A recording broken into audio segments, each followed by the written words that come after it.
This is part 3 of RA 9262, VAWC. We shall be focusing on marital infidelity as psychological violence and the battered woman syndrome as a defense. So Section 3C defines psychological violence to include marital infidelity. An illicit sexual encounter committed by a male spouse, however casual or infrequent, constitutes marital infidelity, tantamount to psychological violence punished under RA 9262. Note that, per the recent doctrine, the requirement of specific criminal intent to cause mental and emotional suffering is already satisfied at the moment the perpetrator commits the act of marital infidelity.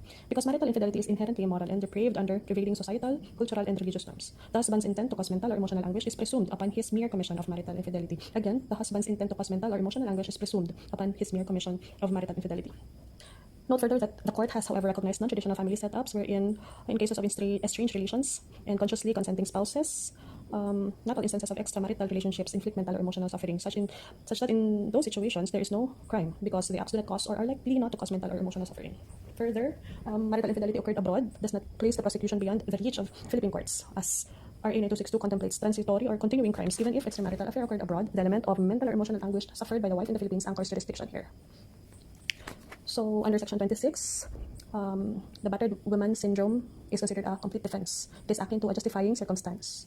The female victim suffering from VAWC who kills or injures her batterer does not incur criminal or civil liability, notwithstanding the absence of any of the elements of self-defense under the RPC. So the law expressly provides that victim survivors who are found by the courts to be suffering from battered woman syndrome do not incur any criminal and civil liability, notwithstanding the absence of any of the elements for justifying circumstances of self-defense under the revised penal code.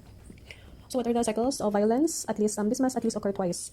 So the first phase is the tension building phase. This is marked by verbal abuse, heated exchanges, and minor incidents. The second phase is the acute battering stage, marked by extreme violence, sometimes resulting in serious physical injury or even death.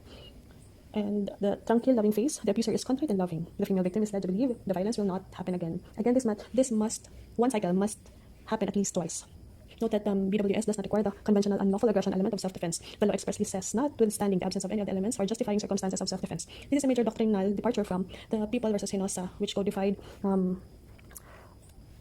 BWS RA 9262 dispenses with the sine qua non of unlawful aggression. In RA 9262 cases where the law closely touches private matters that protect the woman's dignity and autonomy, the woman's word is given great importance.